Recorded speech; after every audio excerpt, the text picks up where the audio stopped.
Blanky time. It's almost time for Blanky time. Come along and take our hands. We're going to Blanky Land.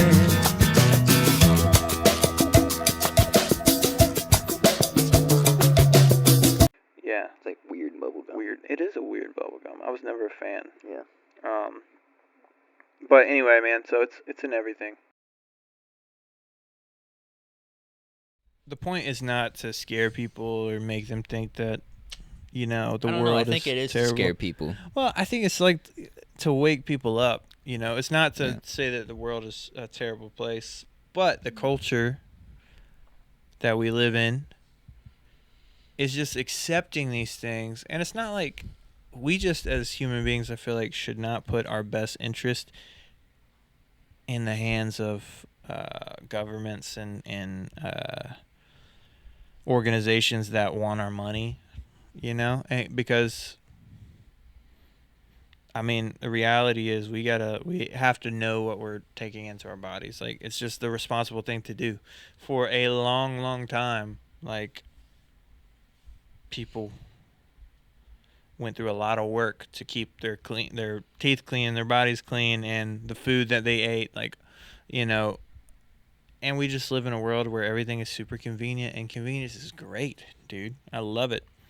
And we're also not like trippy hippie tree huggers either. I like trees. Yeah, but have you heard about the new wave of like rich hippies? The last time I hugged a tree, man, I got scrapes all on my arms. I hugged a tree pretty recently. I hug trees all the time, not because I think I don't know, it's just nice to hug a tree. I don't know, it's just a good hug. But some people do it for like grounding and things like that. Yeah, sure. Oh, I remember one of the sunscreen things I was gonna say. Oh yeah, sunscreen. Did you talk about sunscreen? I didn't mention it, but that is another one of the products that is like it's worse for you than the actual sun. Like, yeah, the sun gives life to things. Yeah. As far as like commercial type sunscreens to use, the best kind is the aluminum free zinc type, which is like the super pasty white one. Right. There's some people now making their own sunscreen with like beef tallow and a couple other things. Yeah. But it has benzene in it, and there was a recent study done on it, especially Neutrogena. They were the worst. Oh, yeah. And basically in the study it showed that, when something has a certain parts per million over a threshold, there's like different regulations and things you have to do. Like, you either have to wear gloves, so you have to start wearing a respirator or whatever. And for a skin product, the Neutrogena sunscreen had so much benzene in it that it went above FDA levels, where like it was suggested to wear gloves to handle the product, and you're just slathering yourself in it. Got you. And the spray kind of sunscreen is the worst kind for you because of it's got all the nasty chemicals and stuff, but the other thing is because it's an aerosol, whatever they have in it that's like the quick drying stuff, it helps it leach into your body faster, which ain't good. You could also just limit your exposure to the sun or sit in the shade or wear long sleeves. These are all things. Long sleeve linen shirts. The chances of getting skin cancer from moderate exposure to the sun are relatively low. I don't remember the exact percentage right now, but we're like deathly afraid of melanoma. But the cases of that are actually like relatively low. Look at the Amish. Yeah, it's okay. Right. There's been a lot of recent studies come out of the Amish. I don't know if I want to talk about those on the pod yet because it could get the episode taken down because of the correlations and causations of certain things they do and their health and things like that. I'm interested. So it'll be a little teaser for you. I'm interested. We may do an episode on that. Amish. I would be Amish, man. I would do it. Sarah's dad for a while. He had a good Amish beard going. Yeah. I know. I was talking to Sarah about, like, is there like Amish camp where you can go and be like, hey, can I live with y'all for, like, a month? Yeah. And hang out. Did you ever see that movie, Tim Allen, For Richer or Poorer? Uh-uh. He's like, wealthy guy in New York ends up going bankrupt or something. He's on the run from the feds, ends up in an Amish community in Pennsylvania, and like falls in love with it and like with the lifestyle and the family and like it's a cool movie. That's dope. But yeah, man, I mean, I think just making wiser choices, limiting exposure to the sun, not buying into the narrative that, corporations are putting out there to make you feel some type of way about the way you smell or look or the way the sun's going to negatively affect you. All of this is really just brought on so that they can make more money. Have you heard about the super earther grounder people's way of doing sun protection, sun care? Just rubbing in mud. So no, the new thing is one, grounding. There are some alleged benefits from it, as far as like health goes and things like that. But with the sun, if you are grounding and you watch the sun come up, Yeah. and you watch the sun set, and you don't wear sunglasses all day, then allegedly it helps you have better resilience to the sun. So there's some things that back this up. I'm not saying it's 100% fact. This is just something I saw. So check it out yourself. Where watching the sun rise actually releases chemicals in your body that helps you produce more melanin. Okay. Right. And then throughout the day, you're getting exposed to the sun. And also because you're not wearing sunglasses is the big thing. Right. Your brain chemistry is receiving light as it should naturally. Right. Which helps your body figure out like what to do with your sun exposure. That's why they say like some people who just wear sunglasses all the time are the people that burn the worst because they're constantly wearing sunglasses. Maybe so. The other thing is with the sunset, watching the sunset, allegedly when you do that, there's also other chemicals that your body releases that help with converting even sunburn into tan. Interesting. I don't know if it's true. It kind of makes sense because humans, when it comes to our interaction with the earth and nature, there's a lot of things that all work together when it comes to circadian rhythm. Circadian rhythm? Yeah. That's the right word. Yeah. And all that jazz. So, interesting food for thought. Wow, man. So stop wearing sunglasses. Yeah. I used to wear sunglasses a lot, and I've just stopped and started wearing, a hat or whatever. Yeah. To block the sun out of my eyes. Because you're still seeing far away through after the brim of your hat, like I haven't worn sunglasses how the sun interacts. A couple of years, man, because I cannot keep a pair to save my life. They always end up breaking, or one of my kids.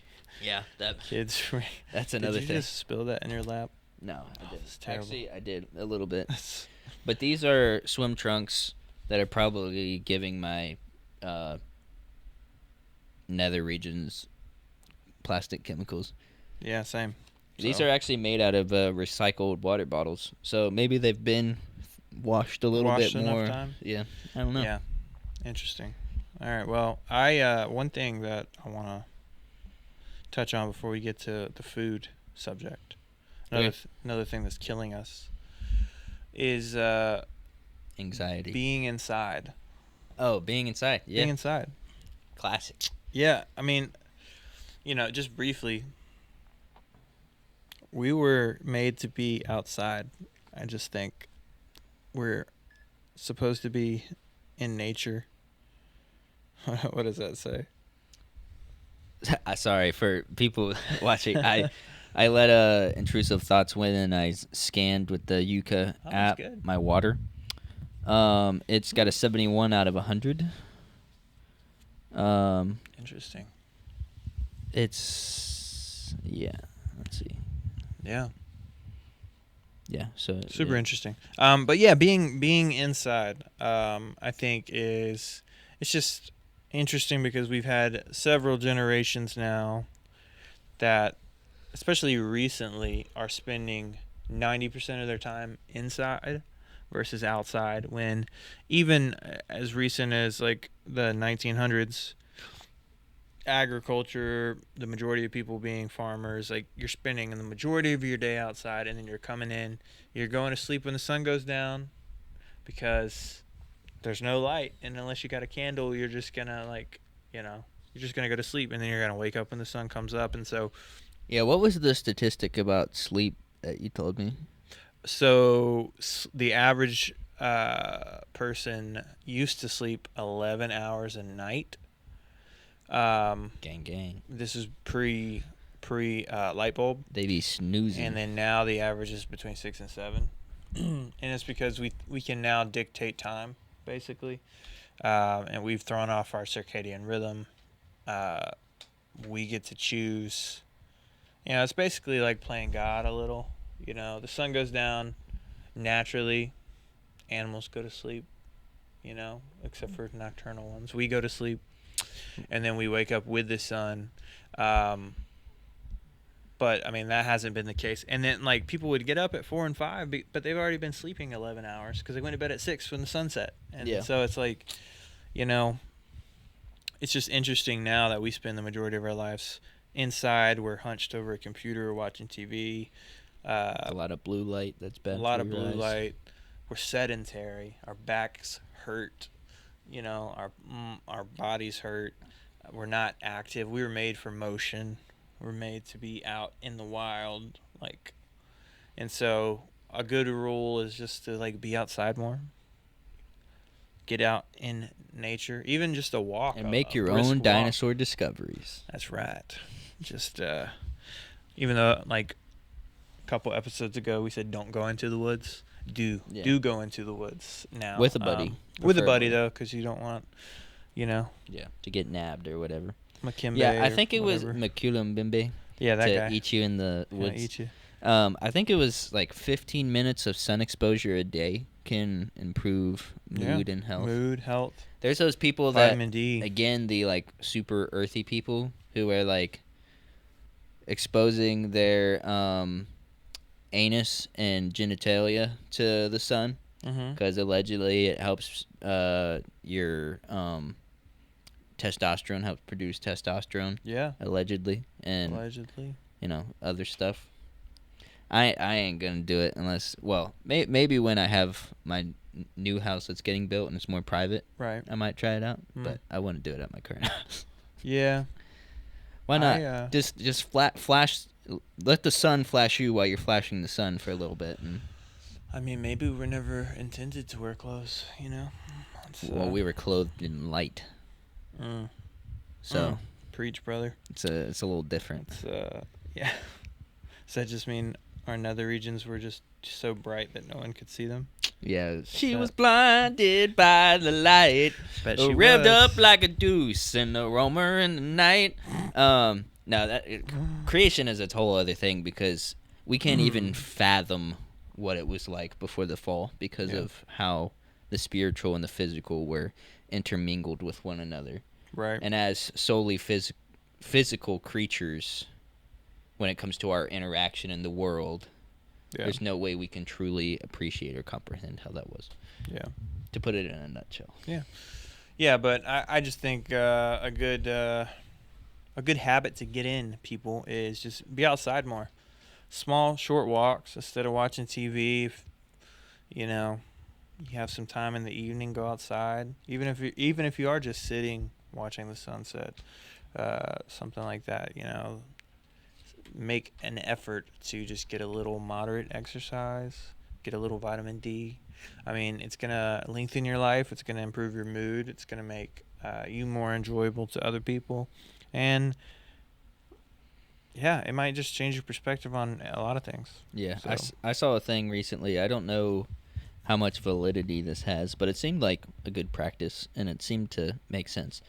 But basically, this guy was talking about how after you eat a meal, if you just go for a walk for around 15 minutes after you eat instead of just sitting around, it's actually going to help your metabolism and your overall nutrition use.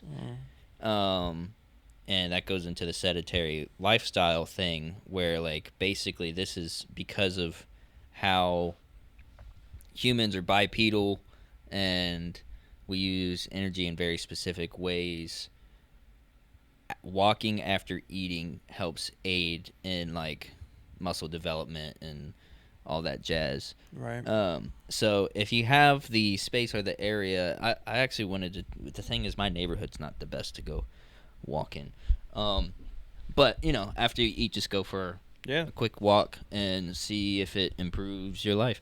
I don't know how much validity it has, but at least you're getting outside and you're probably watching the sunset at that point. And right. then you can, help process the sun you took in from that day, allegedly. So. Yeah. No, I think that's huge, man. Should we reset? No, we're good. Okay, cool. We got a little bit more. But yeah, man, I don't know. That's my. What do you want to get into food? Oh, a little bit. Yeah, we could get into food. Food and drink. Food and drinks. It's a big one. Probably the biggest now is where do we start? Things that we eat. I know. I guess the main thing I could start with. That's probably the number one killer. More than likely the number one killer of Americans. Chicken nuggets. No, processed food. Now, processed food, but it's a little simpler than just processed food, and that is consuming machine oils, as I like to call them. And that goes hand in hand with processed foods because most of all processed foods use some kind of heavily processed seed oil. Yeah.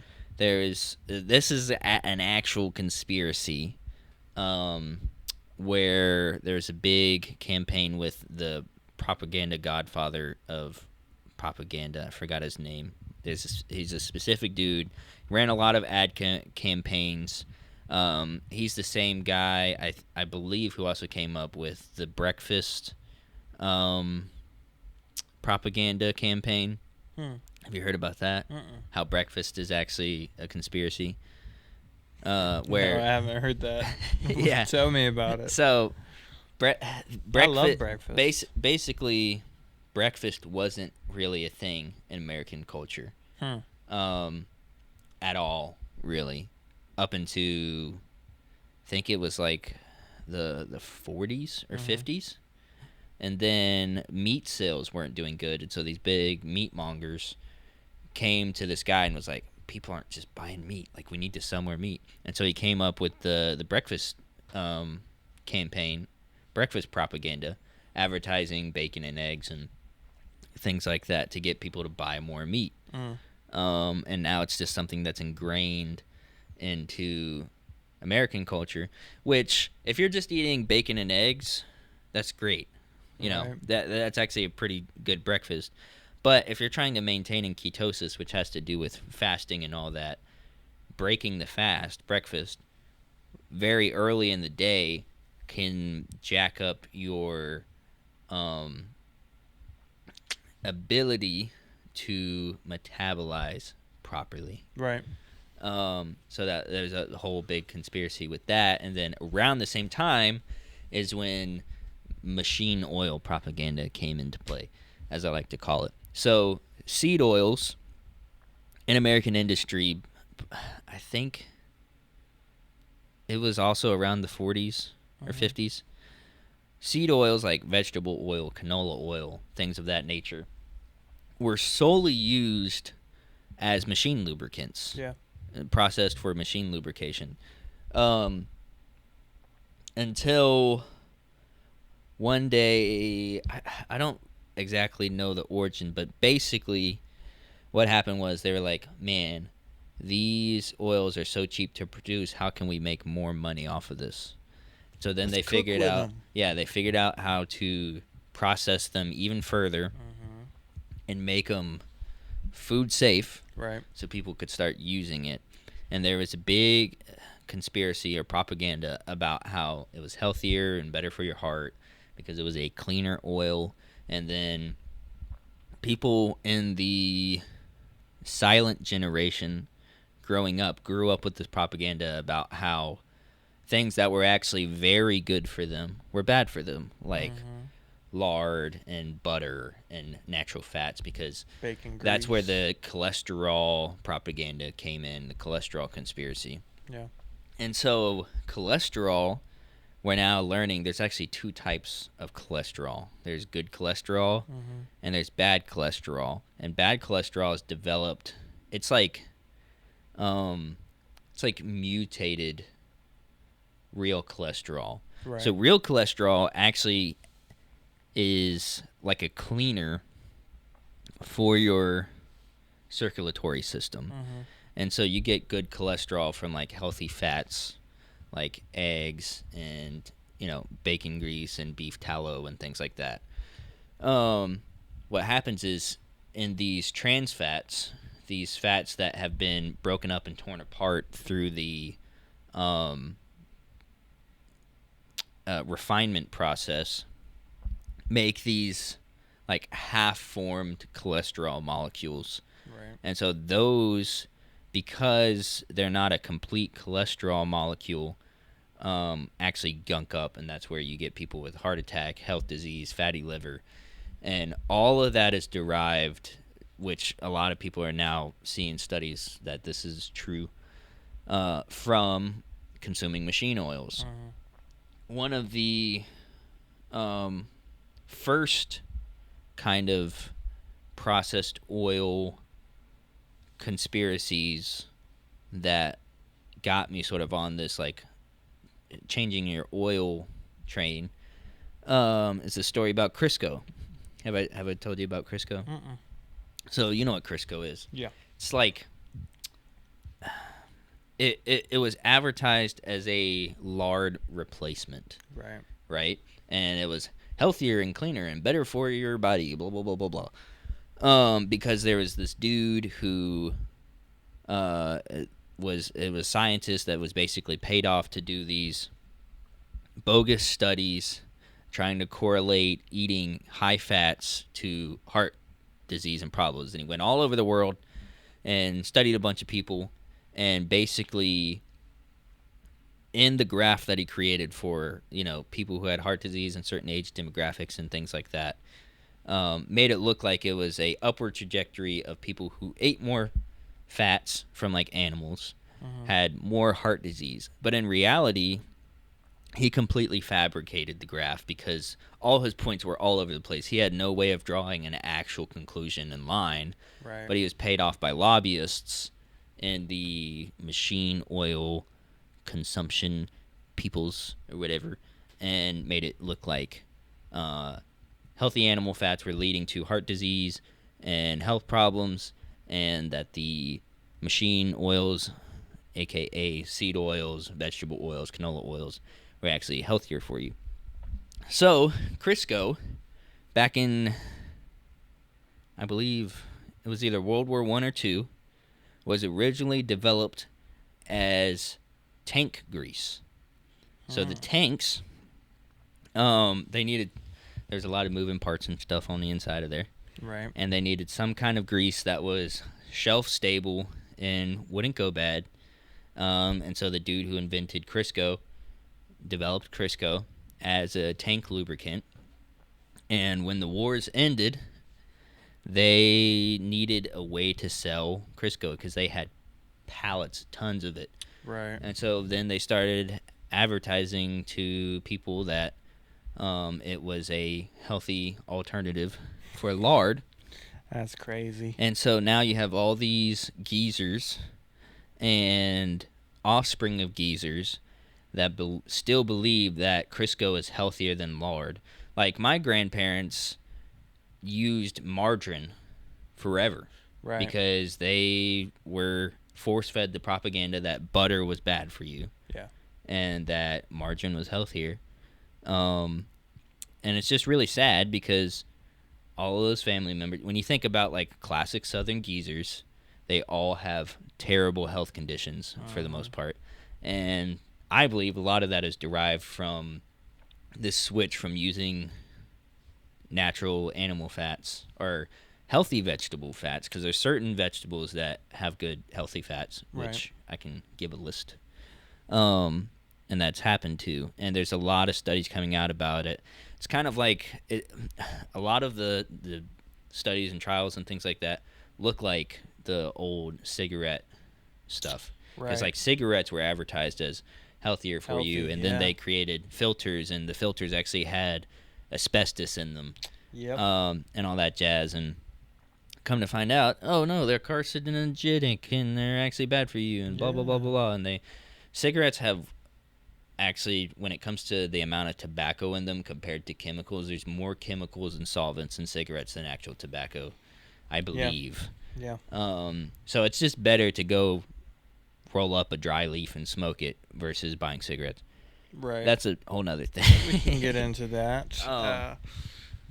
So when it comes to, okay, before I list out like healthy oils, do you have anything to add to that? Because that's kind of a tangent. It's something I'm more passionate about now, because it's one of the more easily avoidable things is simply replacing what you cook with. And also being aware that you're either going to pay for it now by buying slightly more expensive oil that's better for you, or you're going to pay for it later with your freaking heart and needing a transplant. No, I think that's good, man. What do you think for alternatives? I mean, what are you thinking? Oil alternatives? So, in my opinion, and a lot of other people's, healthy animal fat oils are really good for you. So, like natural lard, butter, grass-fed butter, preferably bacon grease. So I actually recently got this. It's a stainless steel, so it's not plastic or Teflon. Stainless steel little cup that's got a mesh on it, and anytime I cook bacon, all the grease renders out of it. And while it's hot, I pour it in there, and the mesh filters out the crumbly bits, and I just slowly build up my... The crumbly bits are the best part, though. Well, if you're using it for cooking or ingredients and stuff, you don't want those in there. Maybe you do. But that's just like a natural byproduct of something you're already making.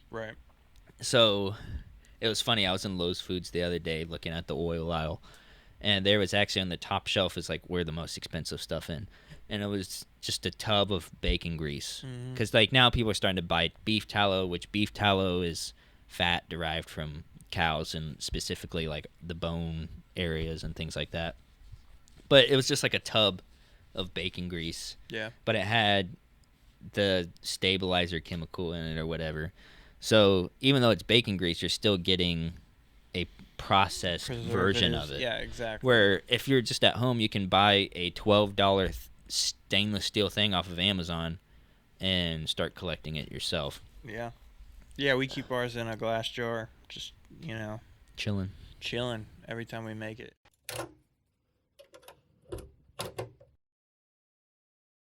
This episode is brought to you by Oak Nut Workshop. Oak Nut Workshop is a local company in Raleigh ran by me, who is a craftsman. I specialize in all sorts of things. I'm a jack of all trades, master of none, but I do pretty high quality work. If you want to see for yourself, check out all the stuff I've made on my socials at oaknutworkshop.com. Socials at Oaknut Workshop, that's OAKNUT, or check out my website, same name. You can email me, contact me through there if you're interested in any custom work, and I will work with you on designing the thing you want. He's really good to suit your needs.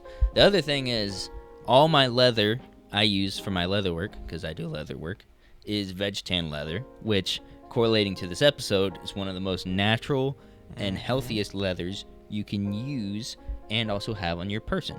So, if you want all those benefits, check out my website, learn about it from me on social media, and yeah. Groovy. This episode is also brought to you by Grateful Coffee Co. Beans. Yeah. While we're on the topic that we are on today, you need to be caffeinated. Caffeine is good for you in small amounts. And Grateful Coffee Co. sources the best coffee from all over the world. We roast it in small batches. We deliver it directly to you within days. We also partner with nonprofits in Guatemala, organizations committed to education initiatives, community building, and other programs like that. We also, in correlation to today's episode, all of our coffee is fair trade, organic. Our packaging is compostable. We believe in trying to make this as sustainable as possible and making the world a better place. So when you buy a bag of coffee, you're actually changing someone's life. You can find out more at grateful.coffee. That's our web address, and our social handle, grateful.coffee. Epic. Epic. We always like to say. Add out.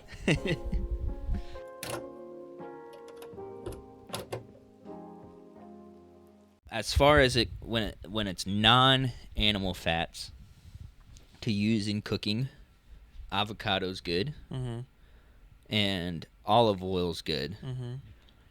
Even though those are seed oils, the process in which is to get out the oil is kind of like cold pressed juice versus juice concentrate with natural flavors. Right. So it's a much more simple process, and the reason they do that is because, say I took an avocado seed or I took a olive to get the oil out of it, and I just squeezed it and then tasted that oil right from my hand. Right. It's still flavorful, and it's it's not nasty to the palate. Right. Whereas like canola oil, vegetable oil, rapeseed oil, cottonseed oil, grapeseed oil, things of that nature, which those are like the main ones. Yeah, that I've seen. Yeah. Those all go through an extensive refinement process that there's certain chemicals added. It's heated up way past I forgot what temperature it is, but basically once you heat the oil up past a certain point to basically blanch the oil, it breaks apart the fat chains and things of that nature, and that's why you get like trans fats and stuff like that. Right. And then also they put other crud in it to basically make something that is, if you tasted it raw, like if it was fresh squeezed, it would be disgusting. Right. But because they're doing all this other crud to it and breaking it down and filtering it and adding crud and heating it up past a certain point, it's diminishing the health nature of it. So like if you got canola, what even is canola? I've never seen a canola. Say you got a cottonseed and you squeezed it out and a little bit of oil came out of there. It's disgusting on its own. And that's why it was used as a machine lubricant. Right. Yeah, that makes sense. But with like avocado specifically and olive oil specifically, that's not the case in the processing. Yeah. You do need to be careful where you get your olive oil from. The best olive oil to get is in a metal container or a very dark glass. You don't want to get it in a plastic bottle. The reason for this is because olive oil oxidizes with sunlight. Okay. And so that's why having a darker glass, it protects it, as well as if it's in a tin, then that's like perfect because it's just blocking out all the sunlight. Yeah. The other thing is back in the 30s or something, when the Italian mob was a big thing, they sort of started like a oil mafia where there was all these Italian immigrants and they wanted olive oil, right? And they could only get it at the time in America from the motherland in Italy. Mm-hmm. However, what they would do is they would get the olive oil and they would cut it with seed oils Mm-hmm. and other stuff of that nature. And that practice is still done today. It's kind of how like honey, you got to be careful where you get your honey from because Right. it's like cut with corn syrup. Yeah. Same thing with olive oil. So you got to be careful about that. Okay. But olive oil by itself, actually, there's a lot of studies about its anti-inflammatory nature. Yeah. There's some people that will actually just take a tablespoon of it to help with inflammation Yeah, and I've seen that. also help with what's the word? Yeah, it's basically just anti-inflammatory. Right. And so if you're cooking with that, that's great. It's also flavorful. So, you're cooking your chicken with it or whatever. It's good for you. It's pretty tasty. But please, please, please stop putting machine oils into your body. Keep them in your car. Keep them in your tractor implements. Mm-hmm. Don't put them in your body. Yeah. I mean, that's just one aspect of a pretty messed up food chain that we're a part of here in America, but I think globally you're seeing it in other countries that are kind of influenced by American culture. And processed food is another big one. I think I mean, for thousands of years we had to hunt our food, right? Or find it, forage for it, Chase it down. kill Strangle it. skin it, cook it, and then even in like as recent as like Native American cultures, you see like using every part of the animal, right? Yep. Like the sinews, the bones, Which, like, organ meats and stuff, like, that's something that's not really consumed. Yeah, it's in a lot of basic waste American, involved in that. Yeah. Yeah. So I mean, it goes everywhere, but highly processed food is killing us. The idea that food could be fast is kind of funny. Like you can let's get these people food as quick as possible. And I get it, it's super convenient. But I don't know, that's something that I've been thinking a lot lately, is like trying to cut out as much processed food, like finding where your food is, go local when possible. Farmers markets are huge. Yeah. You're And there's a supporting lot of local. Organic options. Exactly. Because, organic. Because you don't want, like, when you get into like talking fruits and vegetables, like even with that, pesticides are used. Like always wash. What's the atrazine is a pesticide. Mm-hmm. And then the other one, Roundup. Yeah, Roundup. What is the name of it? I can't remember. I was just reading about this yesterday, though. Oh God, I'm dying. Oh God, I'm dying. What? Frick, man. All right, I'll look it up. Yeah, But basically, atrazine, which is a common pesticide, there's a lot of runoff that comes when it rains and stuff like that, and it washes it in the water, and it's turning the freaking frogs gay. They actually did we did hear that. Jones was right about this one as well. Which I might have to bleep his name out, or this episode might get taken down. Yeah. He's on the no-fly. He's on the no-fly list. Yeah. And so basically, atrazine, they did a study with it where they like introduced it to frogs in a controlled study, and it actually changed they switched over from male to female, and that's what made them gay or whatever.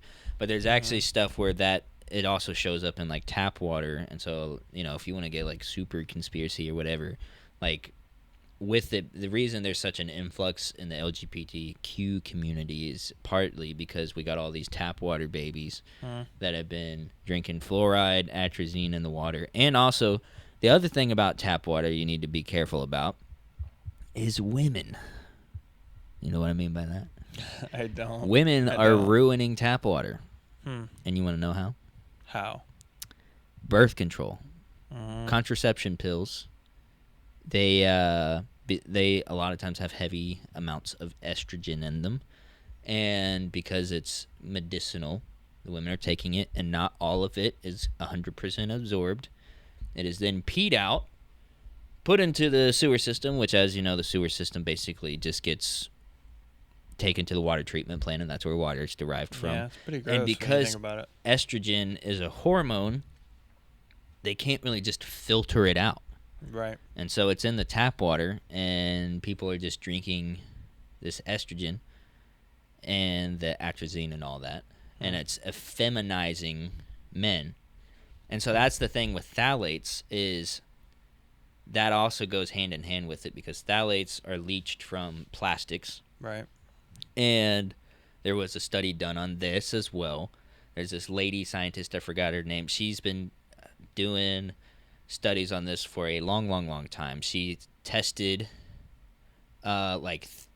newborn babies and kept studying them up through puberty. So she's been doing this for a long time. That's crazy. And specifically, mothers that were in heavy contact of phthalates during the gestation of their child, if their child was male, they had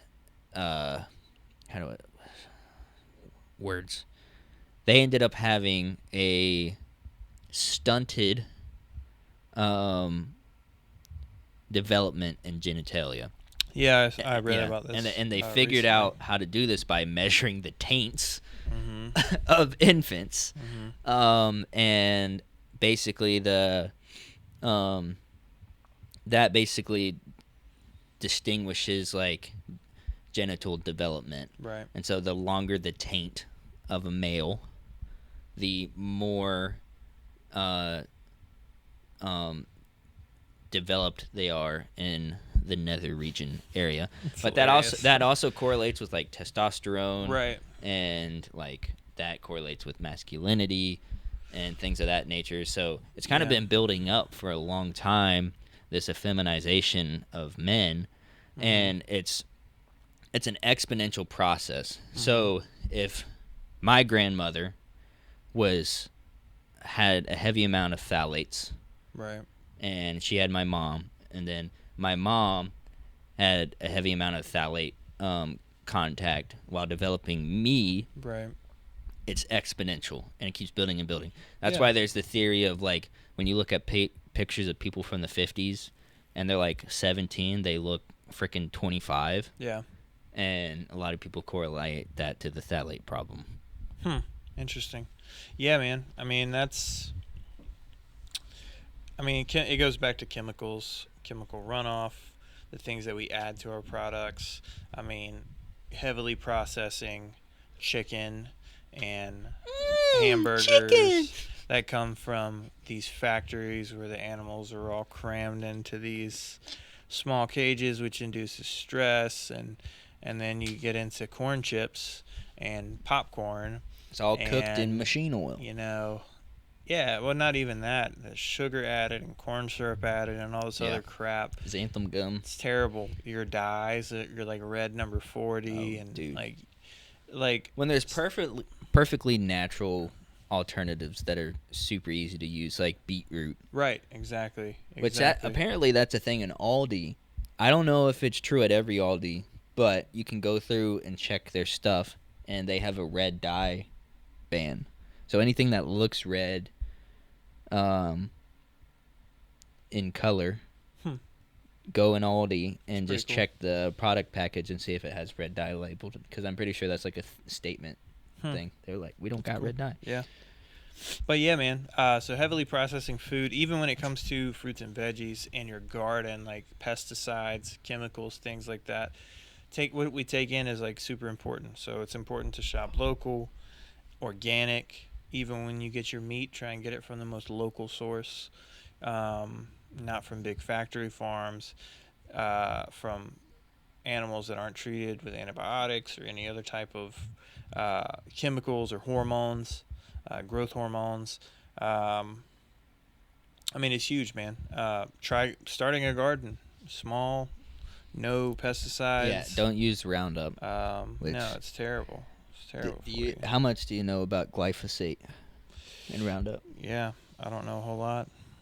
So, Roundup kills weeds and bugs, and its main ingredient is glyphosate. And glyphosate is toxic, as you might guess, because it kills stuff. And it's very bad to get on your person and ingest. There's a lot of studies. There's actually a lawsuit with Roundup right now correlating to ganglion cysts and tumors because I have one in my leg. And one of the doctors I met was like, you might want to look at the Roundup lawsuit because if you've been in contact with it in the past 15 years, you're liable for whatever. Wow. So there's stuff coming out. There's lawsuits about it causing cancer and tumors and all sorts of stuff. Yeah. They found out in the 80s or 90s that glyphosate could be used to desiccate wheat. Wow. And so desiccation, if you don't know what that means, is drying out, right? And so typically in wheat harvest, you would grow it and you would wait until it matures and then dries out naturally through the sun. That's why the rain was such a big deal back in the day for farmers, because sometimes you didn't want it to rain, right? So your wheat would dry out. So they used glyphosate at the beginning of the planting, like most commercial vegetables are produced. But then they figured out, they can fly over crop dust, the wheat, with glyphosate, and desiccate it overnight, right? And then harvest it. Well, what does that mean? Yeah, there's glyphosate everywhere, soaked into the wheat when it is harvested, and so that's why there's this exponential rise and trend in people being gluten intolerant. Yeah, which now people are suggesting that it's actually just a glyphosate intolerance, right? Because basically all wheat products in America, for the most part, are going to have this issue. That's why oatmeal isn't healthy for you anymore. Right. A lot of people are now saying don't eat oatmeal because oatmeal for a long time was advertised as a health food. Yeah. And it's not. You're basically just eating a bowl of glyphosate. Right. Which is not good for you. Yeah. And so, that's how bad gluten intolerance is. And then you hear people who have gluten intolerance that go to Europe or whatever. And they're like, I can eat bread here. It's crazy. How can I eat the bread? It's because they're not freaking spraying glyphosate on the wheat. Again, yeah. Yeah, man. I mean, that goes with, I think, all commercial big business. It's all about the bottom dollar. It's not about us or necessarily providing food, if you can even call it food most of the time. I mean, when you think about even your vegetables, if you buy vegetables from the supermarket, if you buy blueberries in February, they're not local. They're shipped. Yeah, and it means in a lot of cases these vegetables and fruits were harvested significantly ahead of time, which before the nutrients can actually ever reach them, just so that they can ripen in time and be sold before their expiration or they're overripe, so that's why it's easy to glean tomato fields, because they pick them when they're green, right? And so they leave all the ripe ones behind. Yeah, so I mean, a quick solution is to start a garden, even if it's an herb garden in your backyard. If that's all you can do, do something organic. Shop at your local farmer's market. Support them, but also where it's coming from when you buy your meat. Shop from local farmers. Cut out as much dairy as you can would be another thing that, dairy. This is hard for me because I certain dairy. Love dairy. There's a lot of dairy that's still good for you. Well, calcium. I mean, obviously, milk. We're born with the need for milk. Mother's milk has the ability to sustain us, but and then you have milk alternatives that don't really give you any of the health benefits Except that milk estrogen. would. They give you estrogen. Right. Like soy milk. But Little you soy can get boys drinking their soy milk. you can get the same amount of calcium from a cup of spinach as from a glass of milk. It's not milk for me. Isn't necessarily about calcium. It's about proteins, fats, and sugars that are healthy. Yeah. The problem is when they heat it up, when they cook it. What's that called? Homogenization? Pasteurizing. Yeah. Mm-hmm. Homogenization and pasteurization of milk. It kind of diminishes all the benefits. It's illegal to purchase unpasteurized milk in here. certain states. Yeah, they're starting to legalize it now. I know, because they're realizing, like, so the thing is, like, if you can buy dairy from a local farmer, that's obviously the best option. But even with that, raw unfiltered milk is very difficult to get in some states, depending on where you are. Yeah. And if you buy it from big chains, I mean, again, you're talking about. I mean, it's just kind of like a. Yeah, it's better. Stuff. It's better to find a local person and buy it for your pets. Right. Quote unquote, your pets. Do with that Right. what you will. And then drink it. Oh. Your pets drink it. Your pets drink it and you watch them. Yeah. Yeah. The loophole kind of with that, though, is people are now able to sell raw kefir, which kefir is like a milky yogurt type thing. But raw kefir, it's literally made with raw milk. And there's a lot of stuff coming out about how raw dairy has like healing properties to gut health, and I just touched Jenny. It's okay, man. To gut health and things like that. That's also, like, again, kind of with the gluten intolerance thing, lactose intolerance. The only reason that's a thing is because of pasteurized milk. Yeah. Because the lactose is killed in the pasteurization process. Right. And so people who have lactose intolerance can actually consume raw dairy and not have any issues. Right. As long as it's from a good source. Yeah, man. So, I mean, there's lots to think about here with all of the products that we're consuming, food, clothing, personal care items. It's a lot. It can be overwhelming. And again, it's not to change anyone's lifestyle per se. We can't tell you what to do, but we can offer our thoughts on it, and the information that we know. And if you've never heard of any of this stuff and you're like, what the heck? Yeah, what are they talking about? Yeah, look it up. Go look at it. Look it up. A couple good resources are, what was the book? Die For? DYE, To Die For. Yes, To Die For by Alden. What's her name? Wicker? Alden Wicker. Yeah, I believe. Alden Wicker. And then Fatal Conveniences by Darren O'Lean. Both of those books. Well, yeah, that just came out. We'll have to swap. That just came out about a month ago. It's really solid. But just eye-opening to the realities around us. Some of the things that are happening that you may not be aware of, and now that you are, you can make a decision for yourself, obviously. But that was a lot. And just some things again to like help you in your modern daily life using applications. So again, there's the one Yuka, Yuka. It's fun. Scan your stuff. See what it's like. It lists literally all the different chemicals and stuff in there and gives it a rating. Most of every single name brand toothpaste you're going to encounter has all terrible ratings. Yeah. It's like 21 out of 100. 100's the best. Hello, the toothpaste, we've started using it. It's got like an 85. Yeah. Yeah, that's what we've got. Another one is SOS. It's Seed Oil Scout. It's an app, and it's for healthy dining.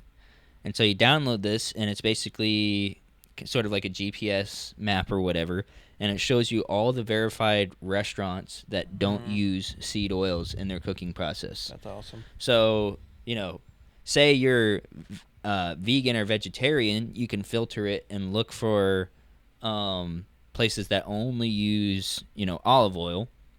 Or if you're more in an animal-based diet, which most people should be going towards, Right. which we could talk about that another time. That could be a part of a fast. We maybe do a fasting topic episode. That's a good topic. That'd be dope. Yeah. Then you can find places that are using like beef tallow and lard to cook with. So yeah, Seed Oil Scout and Yucca. Those are the two things to kind of help you out. I'm pretty sure that there's these restaurants all across America, I believe. Wingstop, I believe, uses beef tallow to fry in.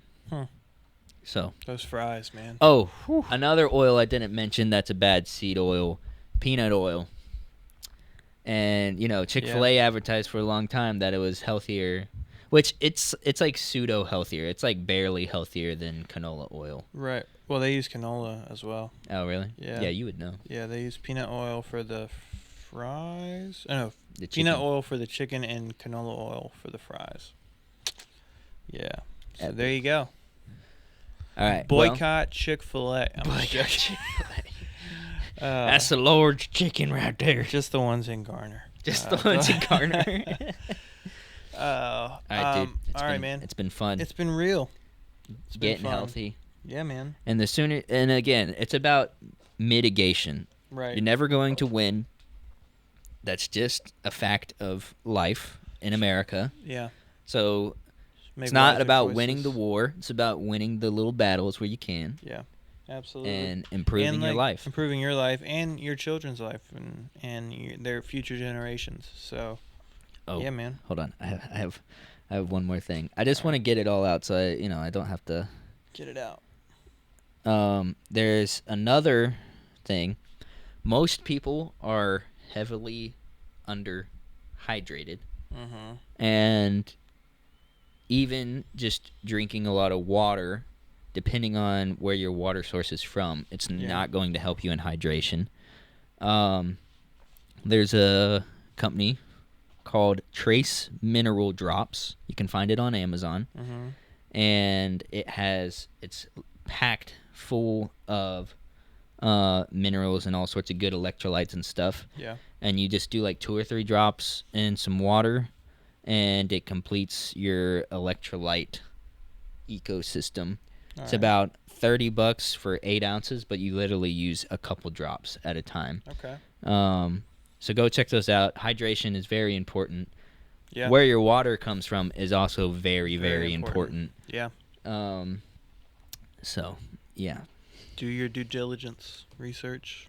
Yeah. And another part of doing your due diligence is getting some high quality Blanky time. Absolutely. Yeah. Cuddle up. Yeah. Listen to this podcast. Maybe put on a good health documentary. Who knows? Yeah, who knows? There's a good documentary on Netflix called Bugs, and it's about incorporating bugs into your diet and the future of food. That one's pretty good. But yeah, get some Blanky time. Get some Blanky time and chillax, man. Yeah. Change the world. Change the world. All right. Blanky Blanky out. out.